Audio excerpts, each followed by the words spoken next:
Добро утро, почитувани гледачи, добре ни дојдовте и во денешното ново издание на емисијата Фактор здравје. Темата за која утрово зборуваме е синдром на хроничен замор. Состојба која често останува непрепознаена, а сериозно влијае на квалитетот на животот. Не станува збор за обичен замор кој што ќе помине по напорен ден, туку за долготрајна исцрпеност, што не поминува ниту по одмор и може значително да ја наруши секојдневната функција, концентрацијата, сонот и психофизичкото здравје. Токму на оваа тема утрово разговараме со доктор Веле Тодоровски, доктор по општа медицина од приватната здравствена установа доктор Сара Медикал Центар. Добро утро, доктор Веле, и добре ни дојдовте во Фактор здравје. Добро утро до вас и до вашите гледачи. Благодарам на поканата да се дружиме во утро. Така.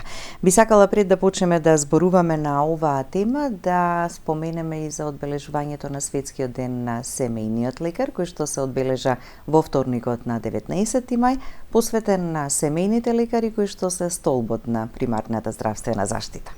Така, 19 мај, Светскиот ден на семејниот лекар. Упатувам малце доцни честитки до сите колеги од примарната здравствена заштита. Им благодарам во моје име, бидејќи јас сум пациент, и во името на целата фела, само така да се продолжи, бидејќи ние навистина сме столбот на здравствената заштита, примарниот контакт на пациентот со здравствениот систем и оние кои што сме во најблиска релација со нашите пациенти. Така. Темата оваа година беше грижа за пациентот во време на дигитална ера и овде би се надоврзале дека покрај сите технолошки достигнувања, сепак пациентот и грижата за пациентот од страна на лекарот останува во фокусот и во центарот. Пациентот сака да биде слушнат, да биде разбран и да има соодветна здравствена грижа од страна на докторот. Вештачката интелигенција не може да го замени човечкиот контакт, оној непосреден, оној директен контакт меѓу лекар и пациент. Па токму убава порака кажавте вие претходно. Значи, покрај развојот на технологијата, примената на вештачката интелигенција во секојдневниот живот, како и во здравствениот систем, пациентот на крајот од денот си го бара оној човечки контакт помеѓу него и неговиот лекар. Така. И токму една од темите на вашиот труд во рамки на 27-миот симпозиум на Сдруженијето на лекари по општа и семејна медицина беше на оваа тема.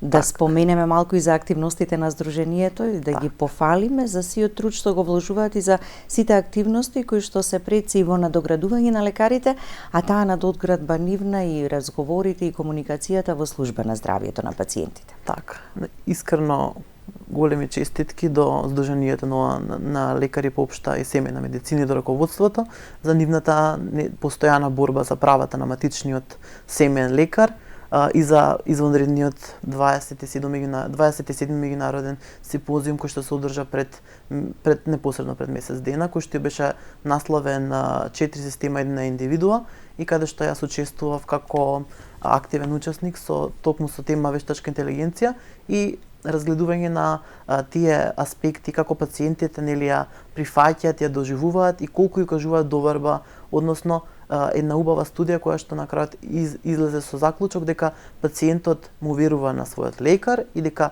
една вештачка интелигенција, колку и да е напредна, колку и да е таа алатка иновативна, не го заменува човечкиот контакт.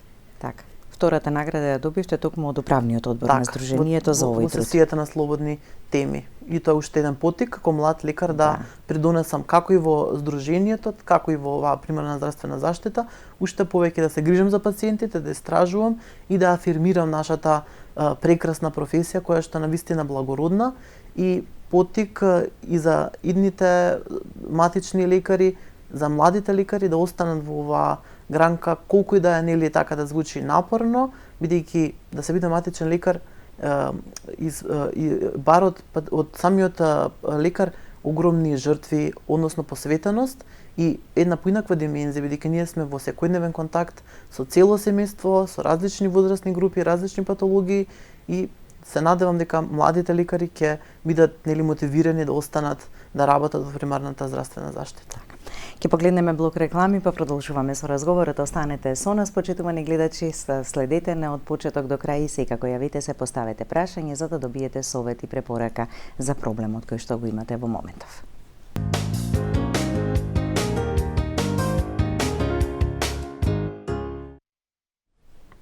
Со доктор Веле Тодоровски, доктор по општа медицина од приватната здравствена установа Доктор Сара Медикал Центар, зборуваме за синдромот на хроничен замор и како тој влие на секојдневното функционирање и како го нарушува или може да го наруши понатаму здравјето. Што представува овој синдром, доктор Веле, дали е комплексно нарушување, што го карактеризира? Како што кажавте во самиот почеток, синдромот на хроничен замор или уште медицински кажано мијалгичен енцефаломиелитис, тоа е една хронична болест која што не е типичен замор, кој што проаѓа со физички или ментален одмор, туку перзистира, трае повеќе од 6 месеци. Значи, тоа е замор кој што трае повеќе од 6 месеци и на една индивидуа и го попречува физичкото, психичкото и социјално функционирање, односно ја онеспособува по сите аспекти на живењето. Синдромот на хроничен замор датира уште од претходниот век. Си постои како поствирусен синдром на замор во меѓународната класификација на болести уште од 1969 година, значи како поствирусен синдром на замор.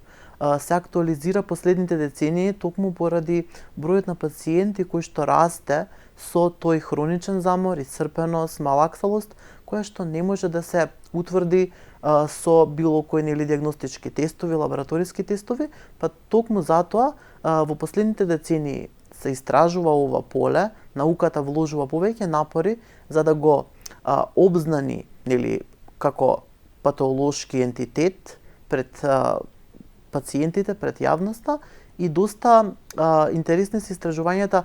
Тоа е мултисистемско заболување, кое што во основа првенствено невролошко заболување, затоа кажуваме мијалгичен, го фаќа мускулниот систем, енцефаломиелитис, значи го фаќа невролошкиот систем, го фаќа ендокриниот систем, го фаќа енергетскиот систем на еден организам. Потребата да се зборува многу повеќе за синдромот на хроничен замор и се зборува ли многу повеќе, се посветува ли внимание на сето ова? Синдромот бидејќи во земјите во соседството, во регионот, веќе има издруженија кои што се посветени, односно здруженија за пациенти со синдром на хроничен замор. Така, во Балканот, особено во соседна Србија, постои веќе здружение за граѓани со синдром на хроничен замор, дури науката таму доста детално го испитува, односно ги испитува причините за појава и се ориентираат нели кон навременна дијагноза и третман. Дијагнозата сепак е малце неспецифична, не постои специфичен тест со кој што ќе се утврди синдромот, бидејќи станува збир на симптоми кои што се јавуваат во различна форма, во различен интензитет кај пациентите, па затоа се работи на подигање на свесноста, бидејќи на светско ниво, според неофицијалната статистика, има некаде околу 17 до 24 милиони нели заболени од овој синдром, а се претпоставува, сепак нема официјална статистика, дека пост-ковид оваа бројка е негде околу 60 милиони. Значи, еден во 10 случаи не е утврден, не е диагностициран. Така да доста е голема бројката на пациентите кои што го имаат овој проблем, но не ја добиле медицинската дијагноза на синдром на хроничен замор. Така, или не посветиле внимание на симптомите, припишувајќи ги на некоја друга состојба. Имаме гледач на линија, да го слушнеме прашањето. Добро утро, повелете. Добро утро. Добро утро, ве слушаме. Јас сум пациентка на младиот доктор. Така? Имам само многу пофални зборови до него. Прекрасно дете. Треба да се гордееме со вакви млади докторчиња. Ние, целата фамилија сме кај него.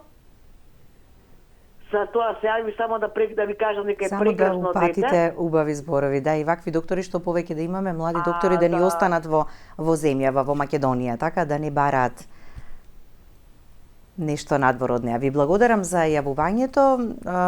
Комуникацијата, соработката, разбирањето меѓу пациентот и докторот и довербата взаемна е нешто кон што цели секој доктор. Затоа се навраќаме на тие основни човекови вредности: комуникација, доверба, прифаќање, емпатија, значи препознавање на емоциите кај пациентот и токму тој индивидуализиран пристап Не секој пациент е ист. Не секоја болест се лекува исто. Не секоја дијагноза бара ист медикаментозен третман. Значи некои болести бараат секој пациент бара холистичен пристап. Сите димензии на човековото здравје да се земат предвид. Така. Некогаш грижата за пациентот значи и да го потпрашате нешто дополнително од она што самиот тој кога ќе дојде, ќе каже да се пожали на одреден проблем. Иматичниот лекар велиме, нели, ја знае фамилиарната историја на здравствената состојба, заболувањата на сите и поколенијата наназад, па веќе знае да направи некоја предпоставка дали нешто би требало и превентивно да се презема. Токму така. Да. Во поглед на хроничниот замор, честотата може да направиме поделба повеќе во одредена возраст или повеќе кај женскиот или машкиот пол?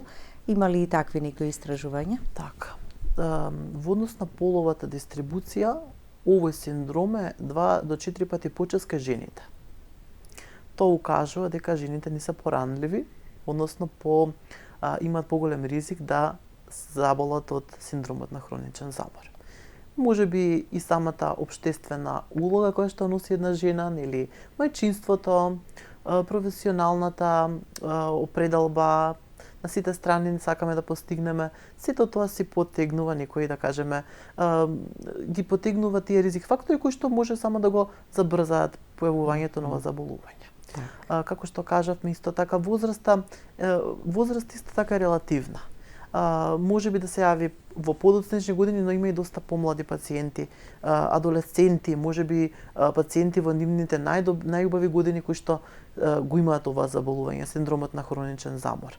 Затоа сега наскоро набрзо ќе ги кажеме и етиолошките фактори, односно кои се причините кои што доведуваат до појава до ваква состојба. Да.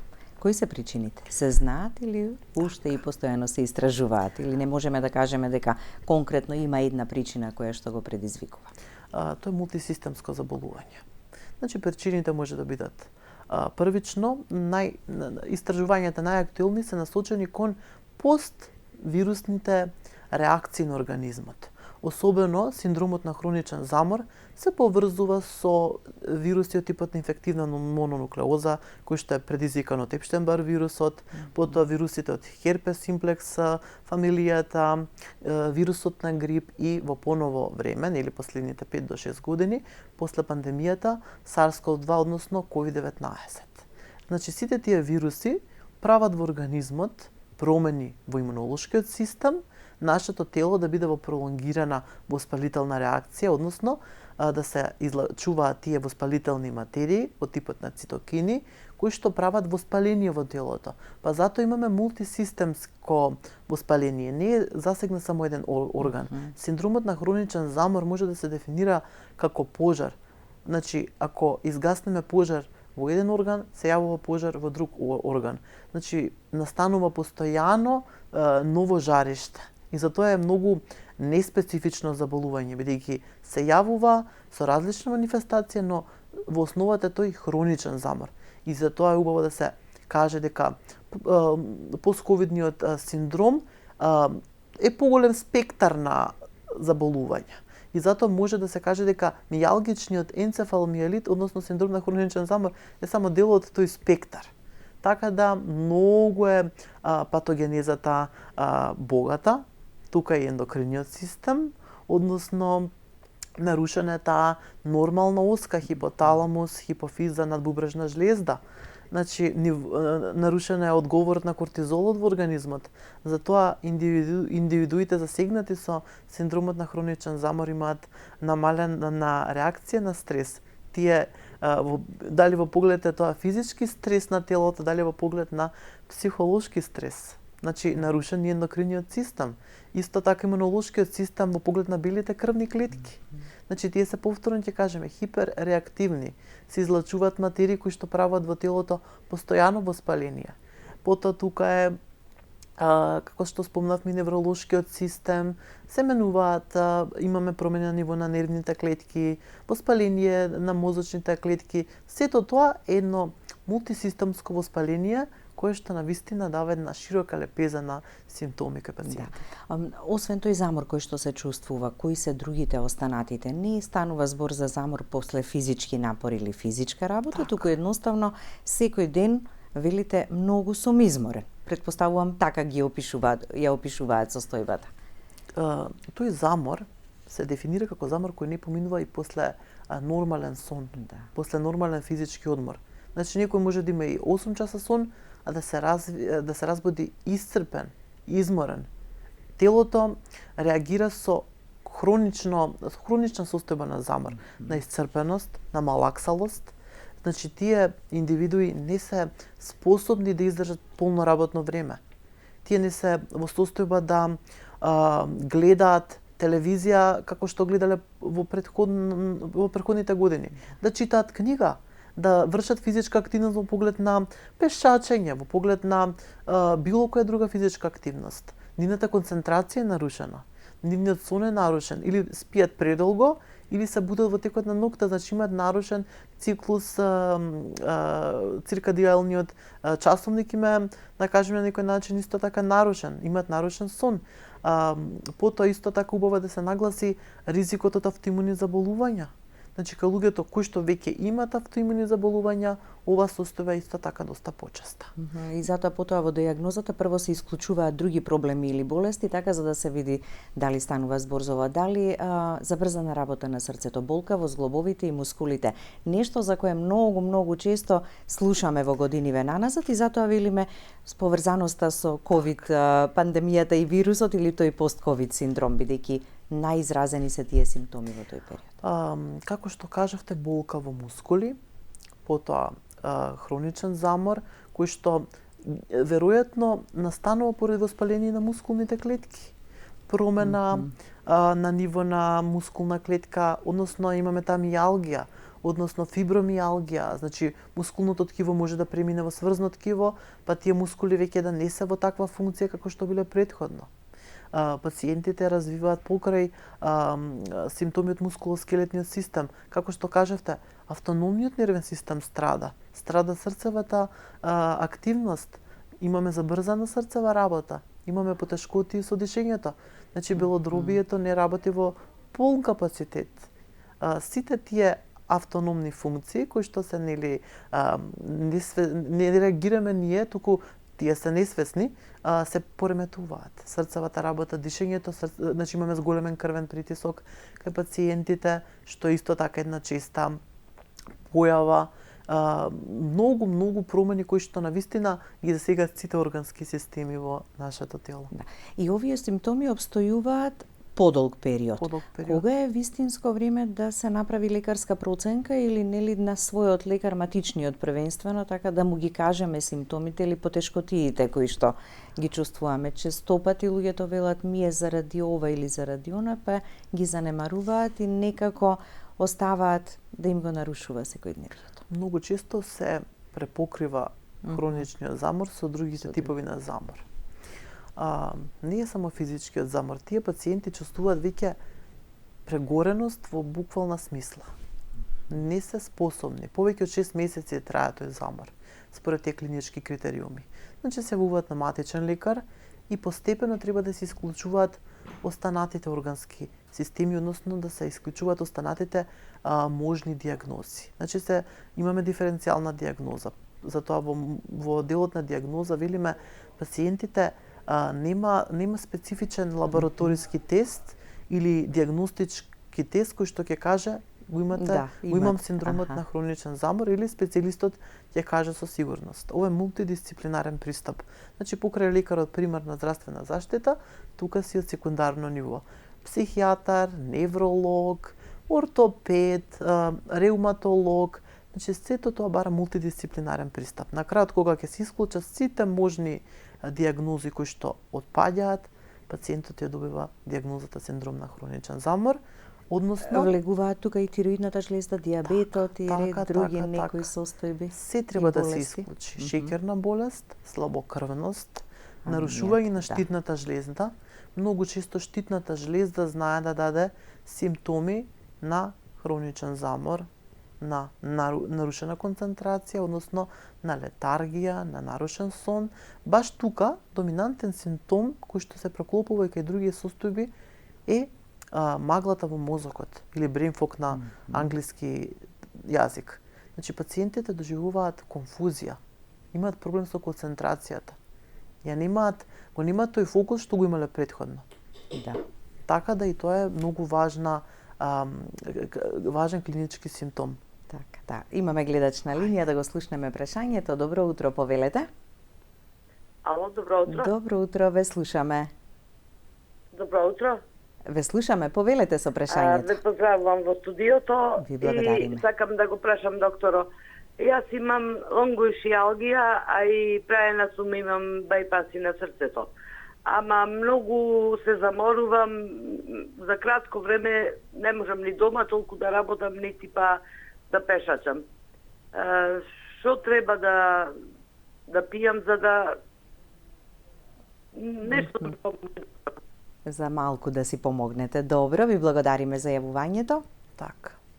Пациентката спомна кардиолошки заболувања, интервенции, така да заморот е и од таа природа, односно срцето се работи со намалена моќност, а и ломбошијалгијата само по себе кога ќе се активира, знае да даде, да кажеме, нарушена функционалност, нарушена работоспособност, може пациентката да обавува физикална рехабилитација во текот на годината, да зема суплементи кои што ќе го подпомогнат функционирањето, типот на витамини и минерали, односно тука е адекватната суплементација со витаминот D, потоа тука е магнезиумот во соодветна форма. Не секој магнезиум треба да се нагласи помага на пациентите, значи многу е добро со лекарот или фармацевтот да се договорат која форма на магнезиум на нив ќе им помогне, бидејќи магнезиумот го има во различна фармацевтска форма, дали ќе биде тоа бисглицинат, фумарат, малеат, значи тоа е се во склад, во договор со лекарот. Исто така тука може пациентката да си ги вметне и витамините од Б групата, така да една адекватна, да кажеме, промена во однос на суплементацијата, додатоците за исхрана, да си имаме умерена физичка активност, да се избегнува предмети кои што се со тешка тежина, значи нагли потези, да се има адекватен животен стил во согласност со дијагнозите. Така да. А терапијата за срцето кое што се прима, да се прима редовно. Така, да. Да го слушнеме и следниот гледач. Повелете, добро утро. Ало? Да, ве слушаме. Слабо ве слушам ја. Ние одлично ве слушаме, поставите го прашањето, а потоа вие ќе го чуете одговорот. Ало? Повелете. Ја уопште не ве слушам. Ајде, јас себе ќе се обидам уште еднаш. Поставите го прашањето, ние ве слушаме во програма. Моло? Добро, очигледно не можеме да воспоставиме линија и да се разбереме. Следуваат реклами. По рекламите продолжуваме со разговорот, а за гледачката се надевам ќе се обиде уште еднаш да се јави.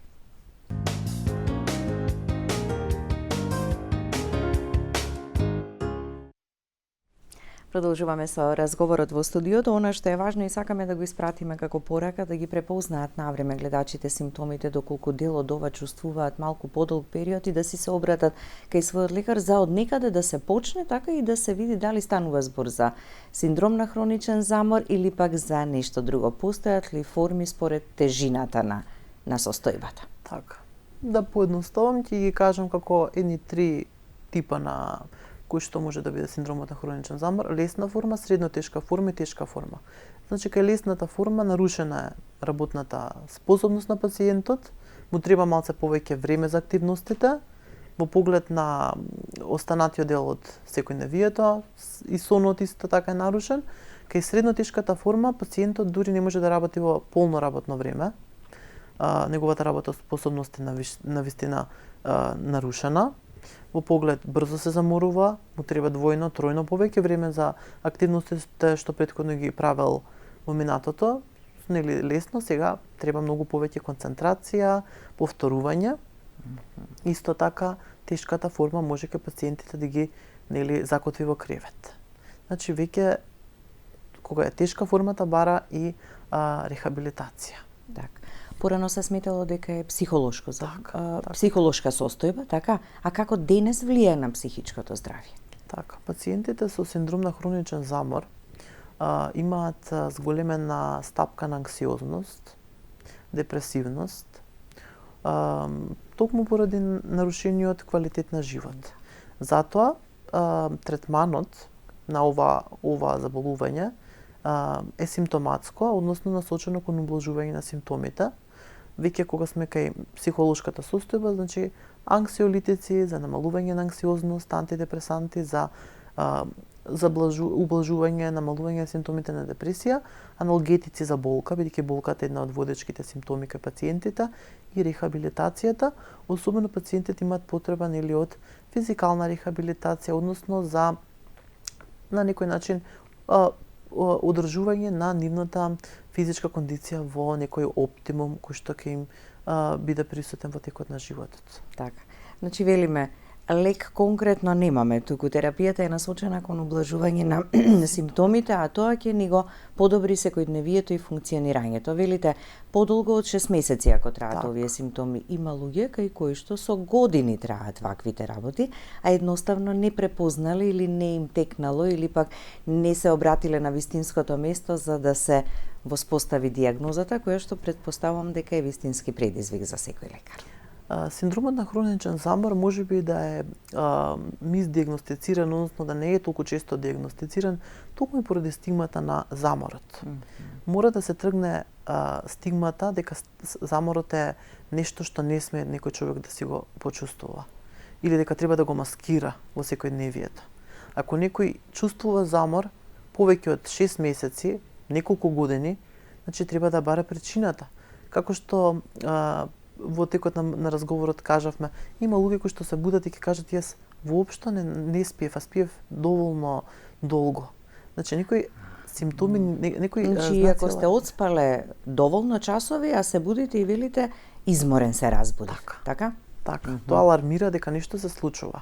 И затоа рековме чекор по чекор да ги отстрануваме другите органски заболувања, за да знаеме точно дали е синдром на хроничен замор кој ќе се го носиме доживотно, кој што само ќе се задоволува, ќе се ублажува со симптоматската терапија и да речеме на некој начин избегнување на сите тригер фактори кои што го влошуваат здравјето. Да видиме дали имаме повторно гледач на линија. Добро утро. Добро утро, јас сум истата што не можев да ве слушам. Добро, одлично. Сега ве слушаме, а и вие веројатно нас не слушате, така добро. Повелете со прашањето. Поздрав до емисијата. Ви благодариме. И до докторот и до мојата драга водителка. Ви благодариме. Докторе, јас имам замор и осеќам се омалаксана овие 3-4 месеца. Имам проблем со штитната, имам проблем со намалена функција на бубрезите. Се сум на диетална храна повеќе. Ама сега овие 2-3 месеца осеќам многу замор, немам сила да одам, да не ме боле нешто да ме боле, ама немам опси сила. И многу слабна, дали што пием многу вода за бубрезите, што морам да пием течности. А вака па крвната слика ми е се уред. Хемоглобином ми 132, мислам се уред, да не поредувам поред. Се ми уред крвната слика. А толку многу замор осеќам, не знам да ви објаснам. А за спање да ви кажам дека ја ноќи по 3 сата не спија. Пробудам се, глупови мисли, нешто, не знам да го објаснам, не знам, немам зборови да го објаснам. Во ред, ви благодариме за јавувањето. Продолжете и понатаму да бидете наш редовен гледач. Што би дале како препорака и совет? Прво, самата пациентка спомна намалена бубрежна функција, спомна со какви проблеми таа се соочува.